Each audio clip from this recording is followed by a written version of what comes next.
मित्र हो, रोज शांत आणि सहज झोप येण्यासाठी आमची वेबसाईट नींद.ॲपला भेट देऊन आमचे नींद ॲप डाउनलोड करा.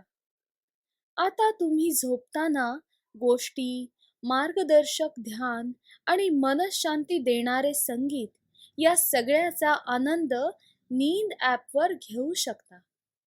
या सगळ्याबरोबरच लवकर झोप येण्यासाठी नींद ॲप आणि वेबसाईटवर sleep gummies, milk mix, sleep T यांची माहितीही मिळू शकते. आणि महत्त्वाचं म्हणजे या कशाचीही आपल्याला ना सवय लागते ना कुठले साईड इफेक्ट्स.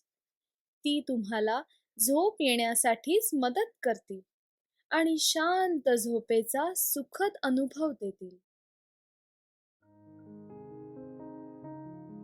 नमस्कार. मी मैत्रेय.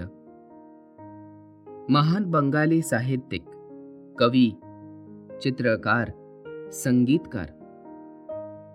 कलेला प्रोत्साहन देण्यासाठी शांतिनिकेतन सारख्या विश्वविद्यालयाची स्थापना करणारे नोबेल पुरस्कार विजेते रवींद्रनाथ टागोर यांची एक कथा मी तुम्हाला सांगणार आहे. कथेचं नाव आहे परतफेड.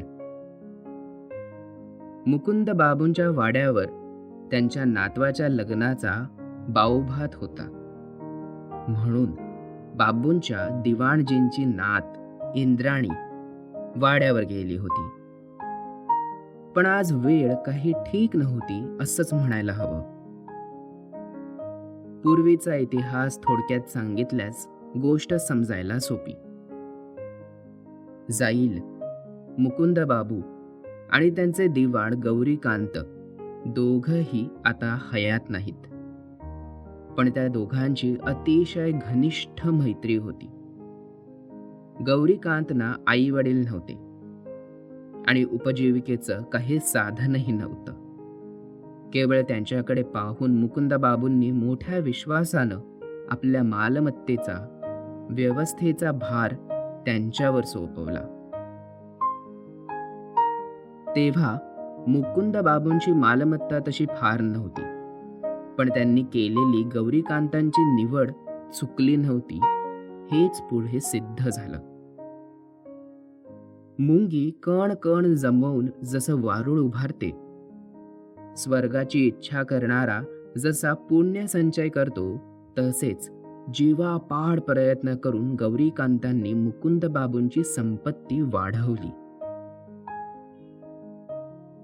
त्यांचं सर्वात मोठं यश म्हणजे मुकुंद बाबूंसाठी मोठ्या चतुराईनं अत्यंत कमी किमतीत त्यांनी खरेदी केलेला बांका गाडी परगाणा. ह्यामुळे मुकुंद बाबू प्रतिष्ठित श्रीमंत जमीनदारांच्या रांगेत जाऊन बसले. मालकांबरोबर दिवाणजींचीही भरभराट झाली. पक्क घर, जमीन जुमला, पैसा अडका गौरीकांतांच्या गाठीला बांधला गेला. एकेकाळचा साधा तहसीलदार दिवाण म्हणून ओळखला जायला लागला. हा झाला इतिहास.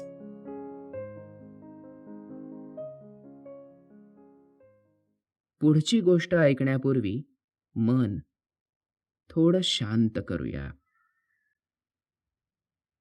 आता आपण आपल्या आसपासचे तीव्र दिवे बंद करून मंद दिवे सुरू ठेवा. अगदी शांतपणे आपल्या जागेवर शक्यतो आडवे झोपा आणि एकदम अलगद आपले डोळे बंद करा.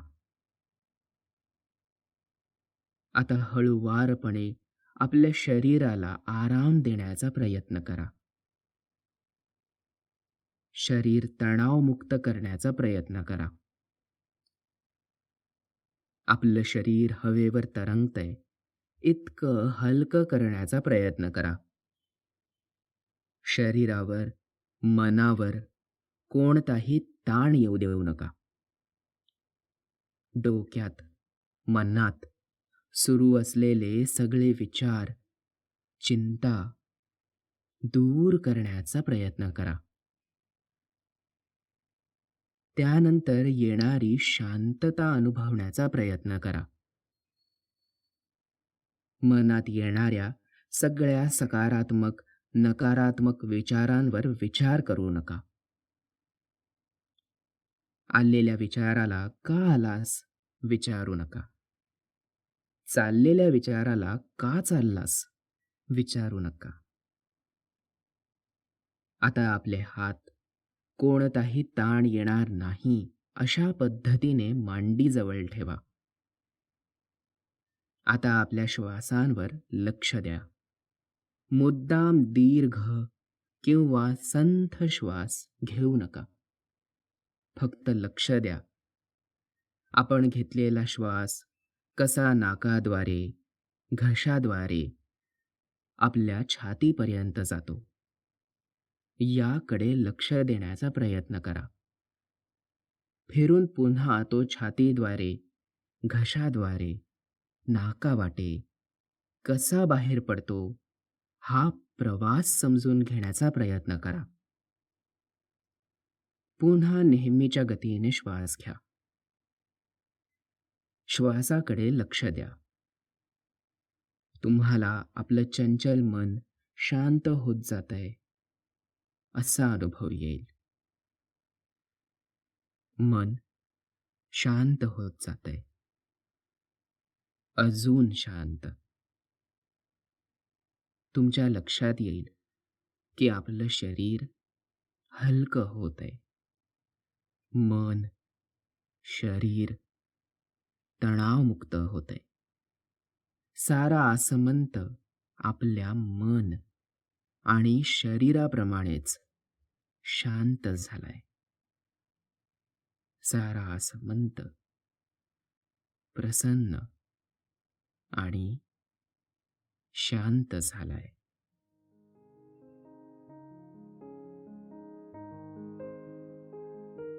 सध्या मुकुंद बाबूंचा दत्तक मुलगा विनोद बिहारी या सर्व संपत्तीचा मालक होता. गौरीकांतांचा सुशिक्षित नातजावई अंबिकाचरण मॅनेजर म्हणून काम पाहत होता.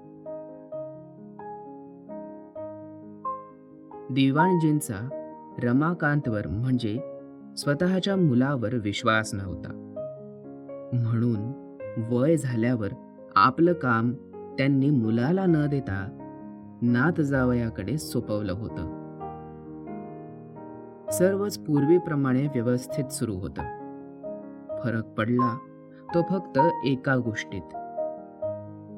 आता मालक आणि मॅनेजर यांचा संबंध कामापुरताच उरला होता. त्यात भावनांना स्थान नव्हतं. पूर्वी सर्वच बाबतीत स्वस्ताई होती. काळीजही इंद्राणी मालकांच्या वाड्यावर गेली होती. अर्थात जेवणाचं आमंत्रण होतं म्हणूनच. हे जग म्हणजे जिज्ञासू अदृष्ट पुरुषाची रासायनिक प्रयोगशाळाच. कितीतरी तऱ्हेची माणसं इथं एकत्र येतात किंवा एकमेकाला सोडून जातात आणि यातून अनेक अद्भुत घटना घडत असतात.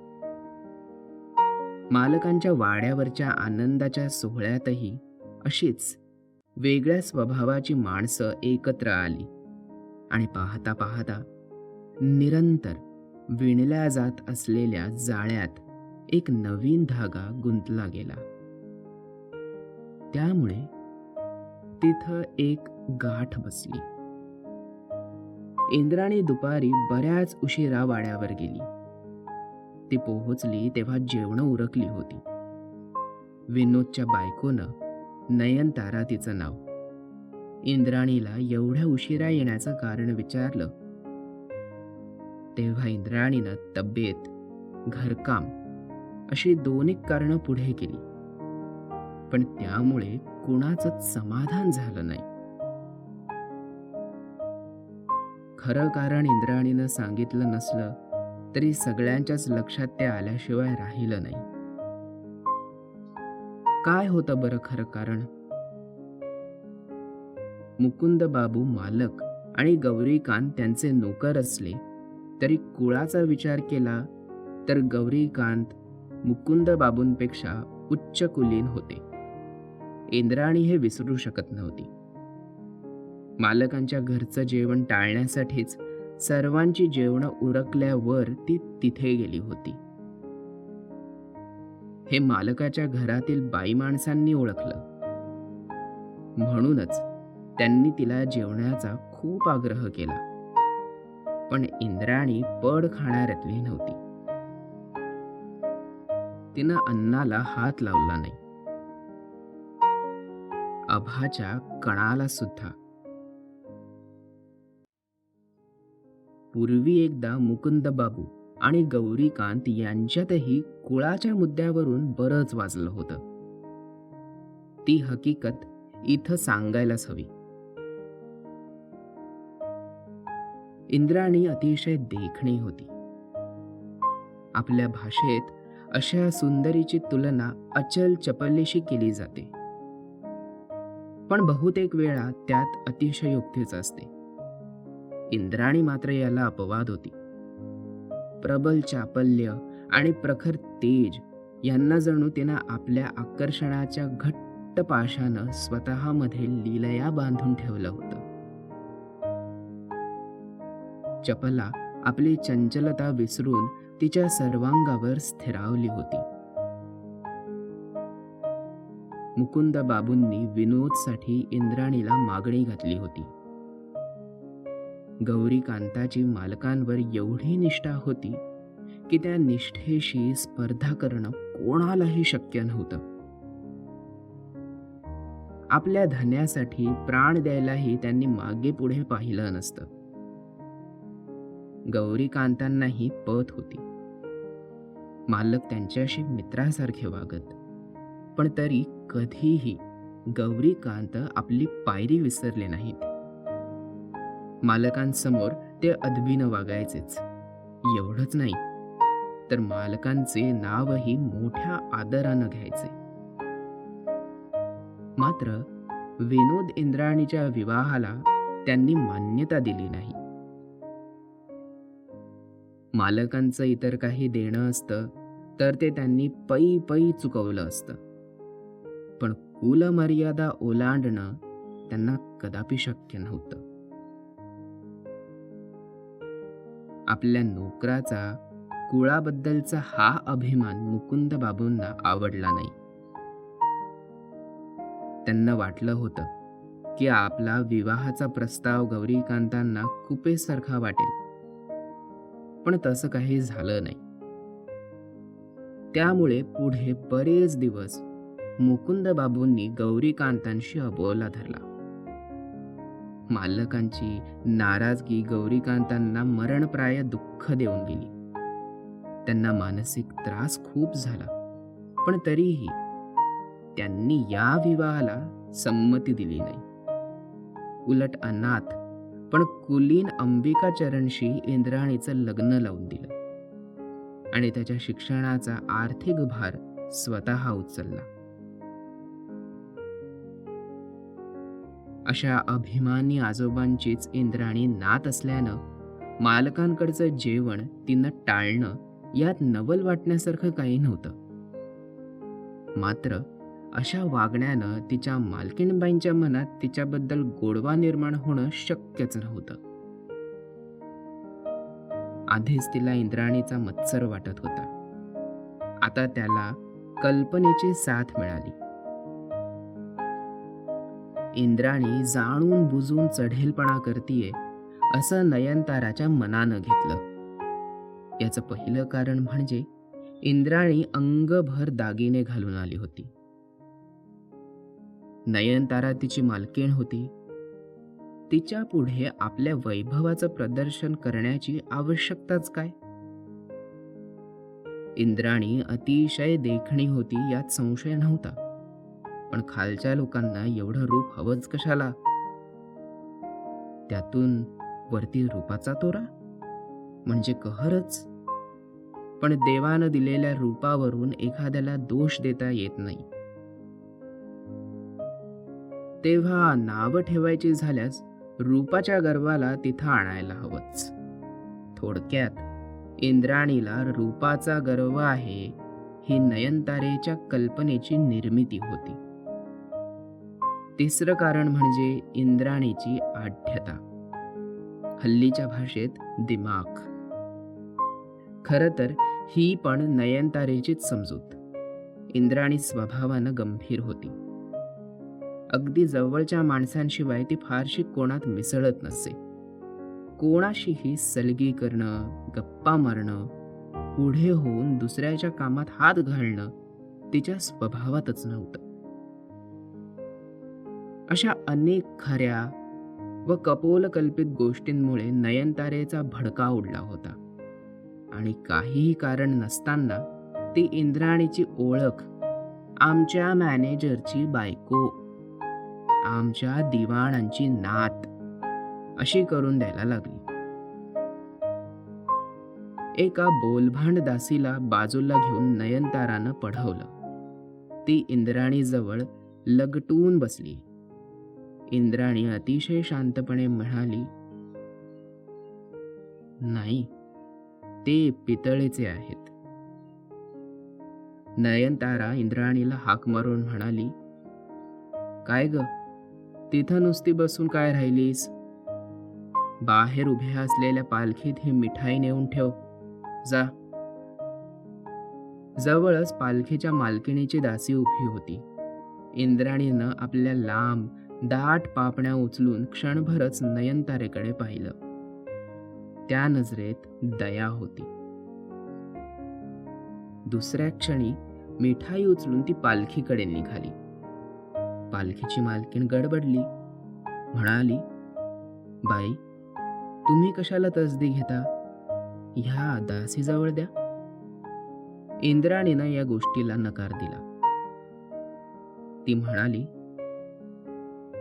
यात कसला आलंय? मग माझ्या हातात तरी द्या. पालखीची मालकीण गोंधळून म्हणाली. इंद्राणीनं या गोष्टीला नकार दिला. ती म्हणाली, ह्यात कसला आलाय त्रास? मग माझ्या हातात तरी द्या. पालखीची मालकीण गोंधळून म्हणाली. नको, मीच नेऊन ठेवते. अन्नपूर्णा जशी अतिशय प्रेमानं, ममतेनं आपल्या लेकरांना वाढते, तसंच अतिशय हळुवारपणानं इंद्राणीनं मिठाई पालखीत ठेवली. या काही क्षणातच मृदू हास्य करणाऱ्या मितभाषिणी इंद्राणीनं त्या पालखीच्या श्रीमंत मालकिणीचं मन जिंकून घेतलं. अशा रीतीनं स्त्रीसुलभ स्वभावानुसार नयनतारेनं अपमानाचे अनेक बाण इंद्राणीवर सोडले, पण इंद्राणीवर त्यांचा यत्किंचितही परिणाम झाला नाही. इंद्राणीच्या कलंकहीन, उज्ज्वल, तेजस्वी आणि कणखर कवचावर आदळून ते मोडून पडले. तिचा शांतपणा आणि निर्विकारपणा पाहून नयनतारेचा पारा अधिकच चढला. इंद्राणीच्या हे लक्षात आल्यावाचून कसं राहील? मग कोणाचाही निरोप न घेता सर्वांच्या नकळत इंद्राणी घरी निघून आली. न बोलता शांतपणे सहन करणारे अधिक घायाळ होतात. इंद्राणीनं वरून दाखवलं नसलं तरी हा अपमान तिच्या मनाला अतिशय लागला. विनोद बिहारीसाठी इंद्राणीला मागणी घातली होती आणि इंद्राणीच्या एका दूरच्या आतेभावाशी नयनताराचं लग्न करण्यासाठी नयनताराच्या वडिलांनी गौरीकांतना गळ घातली होती. इंद्राणीच्या या आतेभावाचं नाव रामाचरण. तो अतिशय गरीब घरातला होता. सध्या तो विनोद बिहारीकडे एक सामान्य कारकून होता. लहानपणातली एक गोष्ट इंद्राणीला स्पष्ट आठवत होती. नयनताराचे वडील तिला घेऊन त्यांच्या घरी आले होते आणि मुलीचं लग्न रामचरणशी आणि तिचं कौतुकही वाटलं होतं. इंद्राणी तेव्हा खूप लहान होती. अबोल, लाजरी इंद्राणी नयनतारेपुढे स्वतःला बावळट, मूर्ख समजली होती. नयनतारेच्या बोलक्या स्वभावावर गौरीकांतही खुश झाले होते आणि नयनतारेचं घराणं त्यांच्या घराण्यातल्या तोडीचं नसल्यामुळे, म्हणजे त्यांच्या एवढं उच्च कुलीन नसल्यामुळे त्यांनी रामचरणशी लग्नास नकार दिला होता. असं असलं तरी स्वतःच पुढाकार घेऊन त्यांनी नयनतारेचं लग्न विनोदशी लावून दिलं होतं. हे सगळं आठवूनही इंद्राणीचं मन शांत झालं नाही. उलट झालेला अपमान अधिकच बोचायला लागला.